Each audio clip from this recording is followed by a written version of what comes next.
मैं रामनिवास शाचार्य श्री कल्याण राजकीय कन्या महाविद्यालय शिखर। आज मैं आपको जे.एस. मिल के विचार और अभिव्यक्ति की स्वतंत्रता संबंधी विचारों के बारे में बताऊंगा, चर्चा करूंगा। कृपया ध्यानपूर्वक श्रवण करने व समझने की कोशिश करना। तो मिल के अनुसार मानव समाज की उन्नति और प्रगति के लिए प्रत्येक व्यक्ति को विचार और अभिव्यक्ति की पूर्ण स्वतंत्रता दी जानी चाहिए। मिल के शब्दों में, यदि एक व्यक्ति को छोड़कर संपूर्ण मानव जाति का मत एक हो तो भी मानव जाति को उस एक व्यक्ति को बलपूर्वक चुप कराने का कोई अधिकार नहीं है। जैसे कि यदि उस एक व्यक्ति के पास शक्ति हो तो उसे मानव जाति को चुप कराने का कोई अधिकार नहीं होता। तो मिल साहब ने एक पृष्ठभूमि के रूप में सारगर्भित अभिव्यक्ति प्रदान की है और एक बड़ा उदाहरण एग्जाम्पल पेश किया है कि यदि पूरा संसार एक तरफ और एक व्यक्ति एक तरफ हो तो भी उस एक को छोड़कर पूरे विश्व को उसको चुप कराने का अधिकार नहीं है। और उसी प्रकार से यदि वो इतना शक्तिशाली हो कि वो पूरे विश्व को, अन्य लोगों को चुप कराने का कोई अधिकार नहीं होता है, क्योंकि वो विचारों की स्वतंत्रता, अभिव्यक्ति की स्वतंत्रता को अत्यंत आवश्यक मानता था एक व्यक्ति के व्यक्तित्व के विकास के लिए। और इसी को एक आधारित पृष्ठभूमि के रूप में रेखांकित करने के बाद में मिल ने बहुत से तर्कों के आधार पर, जो यहाँ नीचे दिए जा रहे हैं, विचार और अभिव्यक्ति की स्वतंत्रता का समर्थन किया है। हम अपनी कोई भी बात रखें, किसी भी प्रकार का विचार रखें, तो वो तार्किक होना चाहिए, उसके पीछे एक लॉजिक होना चाहिए। ये नहीं कि वो मैंने ऐसा कह दिया, ऐसा नहीं होता है। तो मिल ने विचार अभिव्यक्ति की स्वतंत्रता को निम्नलिखित तर्कों के आधार पर सिद्ध करने का प्रयास किया है, कहना चाहिए कि उनका समर्थन किया है। और वो एक एक करके मैं आपके सामने प्रस्तुत करने जा रहा हूँ। एक है सत्य के दमन का भय। मिल के अनुसार विचारों पर प्रतिबंध का अर्थ, विचारों पर प्रतिबंध लगाने का अर्थ सत्य पर प्रतिबंध लगाना है, और सत्य पर प्रतिबंध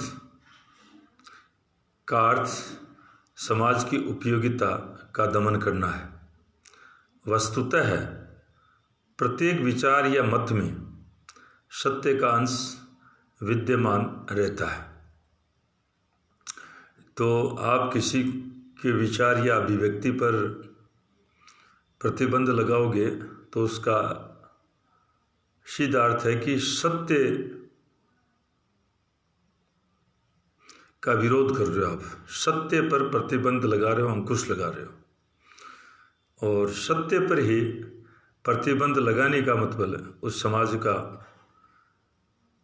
उसके ज्ञान विज्ञान जो भी उसकी प्रगति है, वो सारा सब एक प्रकार से उसको कोलैप्स करना है। दूसरा, सत्य के विभिन्न पहलू होते हैं। सत्य का विराट रूप है और उसके विविध पक्ष।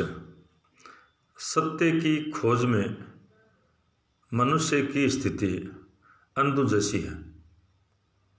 हम सच्चाई के समग्र रूप का दर्शन नहीं कर पाते, किंतु अपने अनुभव के आधार पर आंशिक सत्य को ही पूर्ण समझने का आग्रह करते हैं। सत्य के पूर्ण एवं वास्तविक रूप को समझने के लिए उसे विविध दृष्टिकोणों से समझना आवश्यक होता है और उसके लिए व्यक्ति को विचार एवं अभिव्यक्ति की स्वतंत्रता दी जानी चाहिए। तो यहाँ पर कहने का सीधा अर्थ यह है कि सत्य का स्वरूप विराट होता है, उसके विविध पक्ष होते हैं। हम संपूर्ण सत्य को, समग्र सत्य को किसी भी सूरत में देख नहीं पाते हैं। हम उसके एक अंग या पक्ष मात्र को ही और उसको सत्य मान लेते हैं, जबकि वह अपूर्ण होता है।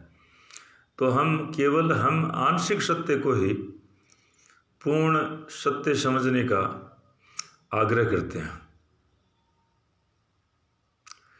सत्य के पूर्ण एवं वास्तविक रूप को समझने के लिए उसे विविध दृष्टिकोणों, आयामों से समझना आवश्यक है, अन्यथा हम सच्चाई तक नहीं पहुंच पाएंगे। तो कहने का अर्थ, सत्य के विविध पहलू होते हैं, कोई एक ही पहलू नहीं है। जो मैं देख रहा हूँ, मैं कह रहा हूँ, वही सत्य नहीं है। मैं जो कह रहा हूँ उसको दूसरा अपने प्रकार से उसको देखता है। तो ये इसमें। तीसरा, वादे वादे जायते तत्वबोधा। वाद विवाद एवं विचार विमर्श द्वारा सत्य की खोज की जा सकती है। विचार विमर्श, तर्क वितर्क एवं वाद विवाद से विचारों का स्पष्टीकरण होता है। विश्वास सुदृढ़ होता है, बुद्धि अनुप्राणित होती है एवं सत्य की झलक मिलती है। वादे वादे जायते तत्व बोधा। जब वाद विवाद नहीं होगा, तर्क वितर्क नहीं होगा, तो सत्य की खोज कैसे होगी? हम सत्य तक कैसे पहुंच पाएंगे? तो इसके लिए विचार विमर्श, वाद विवाद, तर्क वितर्क का होना आवश्यक है। इसके माध्यम से ही हम सत्य तक पहुंच सकते हैं। हमारी बुद्धि का विकास, बुद्धि अनुप्राणित होती है और उसके बीच ही, उस संघर्ष के बीच सत्य के दर्शन या एक झलक मिलती है। तो इसका सीधा अर्थ यही है कि विचार और अभिव्यक्ति की प्रत्येक मनुष्य को स्वतंत्रता मिलनी चाहिए।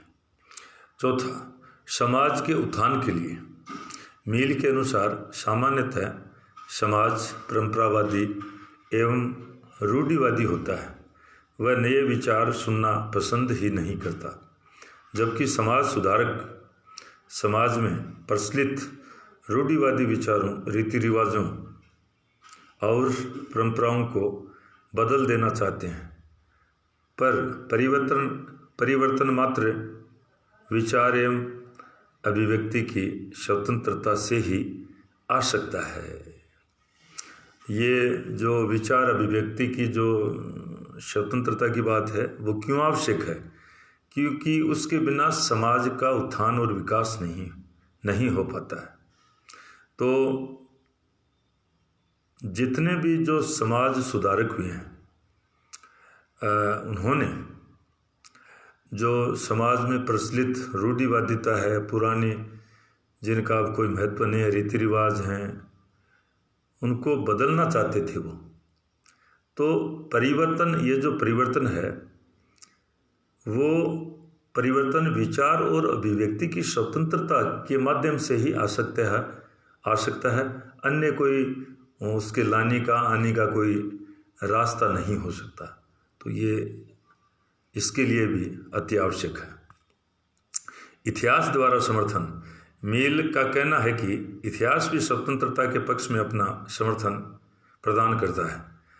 मिल सुकरात, ईसा मसीह और मार्टिन लूथर का उदाहरण देकर अपने तर्क की पुष्टि करते हैं। इसलिए मिल ने आग्रह किया कि विचार अभिव्यक्ति को रोकने का एक विलक्षण दोष यह है कि ऐसा करना मानव जाति की आने वाली तथा वर्तमान नस्लों को लूटना है। मिल के शब्दों में कोई भी समाज जिसमें सनकीपन, मजाक एवं तिरस्कार का विषय न हो, पूर्ण समाज नहीं हो सकता। देखो, इतिहास समर्थन करता है। इतिहास किस प्रकार से समर्थन करता है? सुकरात को उसके समय में, तात्कालिक समय में एक सनकी, पागल जैसा माना गया, समझा गया, और उनकी विचारों की स्वतंत्रता, जैसे कहना चाहिए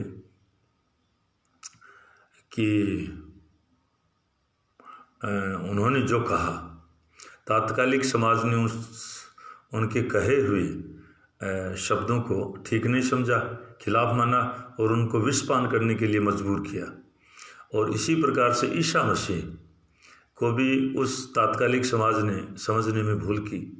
उन्होंने जो विचार प्रकट किए, उनका विरोध और विरोधी नहीं, उनको सूली तक चढ़ाया गया। तो कहने का अर्थ, उस समय में उनके विचारों का तिरस्कार किया गया था, मजाक उड़ाया गया था, विरोध किया गया था, परंतु आज हम देखते हैं कि वो विचार सत्य थे। तो कहने का अर्थ, कोई भी ऐसा समाज जिसमें सनकीपन, लोगों ने मजाक उड़ाया है, तिरस्कार किया है, ये सब चलता रहता है, होता रहता है, और उसके माध्यम से ही हीरे जैसे कुछ विचारक निकल कर आते हैं, जैसे सुकरात है, आपके ईसा मसीह है, मार्टिन लूथर है आदि। तो इतिहास भी इस बात का हम कह सकते हैं कि समर्थन करता। उपसंहार और अंत में हम कहना चाहेंगे कि विचार एवं अभिव्यक्ति की स्वतंत्रता पर मिल किसी प्रकार का अंकुश लगाने के पक्ष में नहीं है। उसकी स्पष्ट मान्यता है कि विचारों को खिलने दो, उन्हें अभिव्यक्त होने दो, उन्हें जंजीरों में मत बांधो।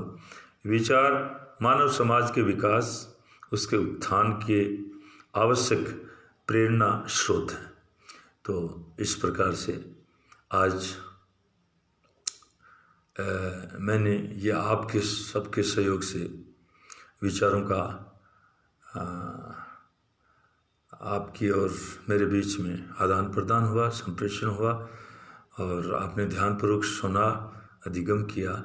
इसके लिए मैं आपको बहुत बहुत धन्यवाद देता हूँ, और यहीं पर मेरी वाणी को विश्राम देता हूँ।